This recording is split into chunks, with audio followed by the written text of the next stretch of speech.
as esferas onde existem os planetas girando, nós vamos ter elétrons. O átomo pode ter, no máximo, 7 esferas. A primeira esfera é chamada K, depois L, depois M, N, N, O, P e Q, a última esfera. Cada uma dessas esferas tem um número máximo de elétrons. Daí, o átomo, que é um átomo pesado, por exemplo, do tipo urânio, que tem muitos elétrons girando em volta do núcleo, ele só pode possuir no máximo 2 elétrons na primeira camada, depois 8 elétrons, 18, 32 e assim por diante, até chegar na última camada, que só pode ter 2 elétrons no máximo. Portanto, você já sabe, o sistema em miniatura do átomo é semelhante ao sistema solar, nosso grande sistema solar. Ele possui um núcleo no centro do átomo, no seu centro. Esse núcleo contém prótons e nêutrons. Os prótons têm carga elétrica positiva e os nêutrons, como o nome já diz, são neutros, eletricamente nêutrons. Eles não têm carga elétrica nenhuma. E os elétrons que vivem girando em torno do núcleo do átomo têm carga elétrica negativa, como falamos já anteriormente.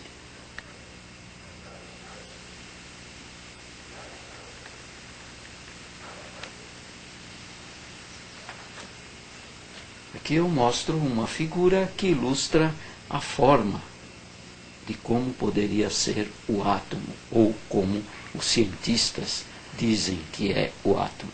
Então, o núcleo, você está vendo aqui no interior do átomo, no centro. Esse núcleo contém prótons e nêutrons, representado por pequenas esferas que estão lá dentro. Em volta do núcleo, as órbitas, ou as esferas, por onde passam os elétrons, por onde os elétrons caminham em volta do núcleo. Então, essas são as órbitas onde os elétrons estão rodeando o núcleo. Aqui, deste outro lado, você vê uma outra figura, mais ou menos semelhante, que representa o átomo mais de perto. Então, você pode observar o núcleo do átomo lá no interior do átomo, no centro do átomo, e depois o que nós vemos aqui? O que existe dentro do átomo. Então, as pequenas esferas que representam os nêutrons e os prótons. Em volta do núcleo, como se fossem cascas, em volta de uma fruta, circundando o núcleo da fruta, são as esferas por onde os elétrons caminham, por onde os elétrons giram em torno do núcleo do átomo.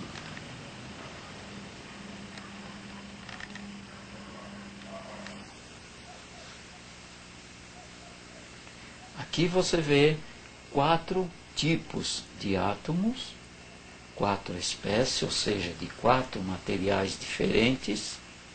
Este é um átomo de cobre, este é um átomo de alumínio, aqui é um átomo de semicondutor chamado germânio, e aqui um átomo de fósforo, que é um material isolante. Estes átomos estão sendo mostrados de uma forma esquemática, que fica mais fácil para descrever. Observe o átomo do cobre, ele possui 29 prótons, marcado aqui, 29 prótons. Ele possui 34 nêutrons, que não importa para nós, porque o que importa para nós em eletrônica é somente prótons e elétrons, porque possuem carga elétrica. Os nêutrons nunca importam para nós. Daí, este átomo de cobre, ele possui 29 prótons e 29 elétrons. O átomo do alumínio possui 13 prótons e 13 elétrons. Esses dois materiais, tanto o cobre como o alumínio, são bons condutores. Por que eles são bons condutores? Porque, observe, o cobre possui um elétron na última camada. A última camada sempre se chama camada de valência. E um átomo que possui um número menor do que 4 na última camada, ele é um bom condutor sempre. Quando ele possui um número de 4 elétrons na camada de valência, ele se torna semicondutor, ele é um semicondutor. Então, observe, o germânio possui 1, 2, 3 e 4 elétrons na última camada, a camada de valência. Ele é semicondutor. O alumínio também é um material bom condutor. Observe, ele possui 3 elétrons na última camada. Enquanto que o fósforo, que é um isolante, é um material não condutor, possui um número maior do que 4 elétrons na camada de valência. Ele possui 5 elétrons na camada de valência. Daí ele já se torna isolante. Daí, qualquer átomo que possui um número maior do que 4 e sempre menor do que 8, porque o máximo é 8 na última camada. Quando ele possui um número maior do que 4, ele é não condutor, como no caso do fósforo. Os materiais plásticos são sempre não condutores. A borracha, a madeira é material não condutor também. Os bons condutores sempre possuem um número pequeno de elétrons, sempre menos que 4. Quando ele possui 1, por exemplo, como o cobre, ele se torna um bom condutor. Por quê? Porque esse elétron de valência fica livre muito facilmente. Ele se torna livre facilmente.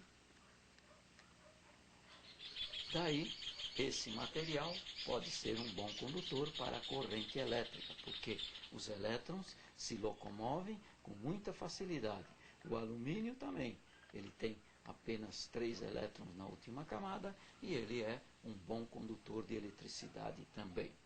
O que é importante você guardar na memória é que todo e qualquer átomo, não importa se ele é condutor, não condutor, semicondutor, ele sempre nasce, ele sempre é naturalmente neutro. O que quer dizer isso? Ele sempre possui o mesmo número de prótons que elétrons. Observe este átomo aqui do cobre, ele tem 29 prótons e 29 elétrons. Observe o átomo do alumínio, ele possui naturalmente 13 elétrons e 13 prótons lá no centro. Daí, um número de cargas positivas e negativas sendo iguais, tornam o átomo neutro. O semicondutor, da mesma maneira, observe o semicondutor germânio, ele possui 32 prótons e 32 elétrons. Observe o fósforo, também naturalmente, ele possui 15 prótons e 15 elétrons. O que é mais importante ainda você guardar, além do átomo ser neutro quando ele possui o mesmo número de prótons e de elétrons, ele pode se tornar carregado. Todo átomo pode se tornar carregado. Como?